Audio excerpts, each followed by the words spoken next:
I can't believe what I just saw. Justin Fields is a Chicago Bear. What is going on, y'all? Faiz Sports Talk back at it with another video talking, of course, some NFL. And here to talk about this breaking news with the Chicago Bears taking Justin Fields with the number 11 pick, which they traded up for.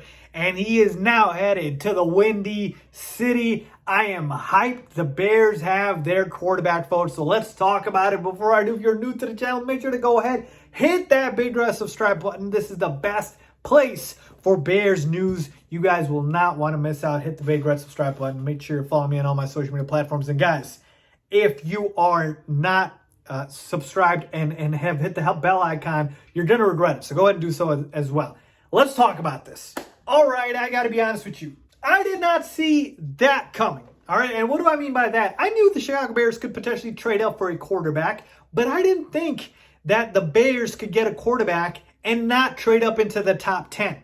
All right, they traded up with the New York Giants at number 11 and still ended up with the guy that they wanted in Justin Fields. Yes, in terms of compensation, they still had to give up a decent amount. We're talking about next year's first, the fifth this year, a fourth next year. But folks, when you got your guy, sometimes it doesn't matter. And at this moment, I don't care about that as much as I care about the fact that the quarterback position seems to have finally been solved, hopefully, with Justin Fields. All right, so the Bears trade up with the Giants to take Justin Fields. And the part that surprised me, like I mentioned, is we didn't need to be in the top 10.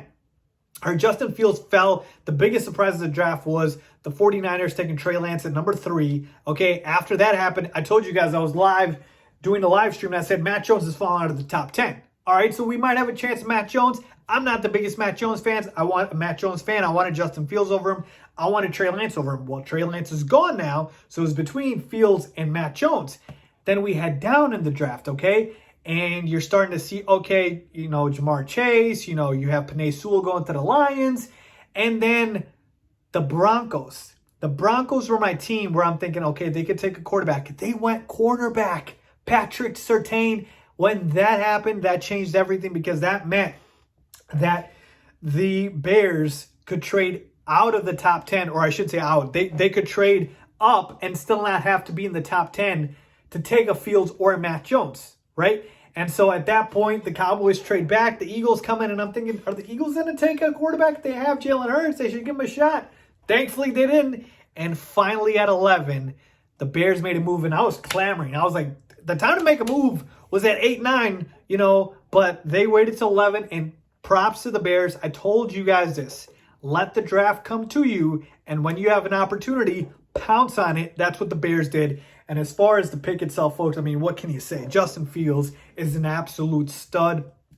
What I wanted for a quarterback for the Bears was somebody who was proven, somebody who had college experience, because that was the big issue with Mitchell Trubisky and part of the reason it didn't work out with him. And this, to me, feels and in a way smells like a Matt Nagy pick over Ryan Pace. Matt Nagy didn't get to pick Mitchell Trubisky. People forget that. They think he did. He did not. Ryan Pace made the Mitchell Trubisky pick. Matt Nagy, I believe, made this pick. He was the biggest driving force, I believe, behind taking Justin Fields. And this time, I got to give Matt Nagy the benefit of the doubt here because, again, he didn't make the Mitch pick. He failed to develop Mitch, but he didn't pick Mitch. He picked Justin Fields, and I am stoked and excited for it, folks. Justin Fields is going to be an absolute stud. Hopefully, you know, cross my fingers here. But from everything you've seen, obviously, game tape and whatnot, he's proven. This feels like a little bit of the Deshaun Watson thing, right? We know he dominated in college, and he should be able to do the same in the NFL. Now, as far as what the Bears are going to do with the other quarterbacks, Andy Dalton and Nick Foles, to heck with them, folks. All right, Andy Dalton's probably going to be the starter for the year. He'll start out as a starting quarterback. It'll be similar to what happened with Trubisky, right, with Mike Glennon. And then essentially Justin Fields is just going to outright get the job done. All right, he's going to be the starting quarterback of the future. Andy Dalton's a stopgap, all right? And if Justin Fields has to sit the entire first year, so be it. Patrick Mahomes did too. All I care about is getting the position right. And I have not been this excited in a while. Justin Fields is the answer. I did not want Matt Jones. If they had taken Matt Jones, I would have been very angry at that spot. And man, it feels so good to be a Bears fan right now. And that doesn't happen a lot. So I love it. How you guys feel about Justin Fields? This is special. This is special. I love it, folks. Let me know what you guys think. Leave a comment down below if you agree or disagree, as always. Thanks for watching.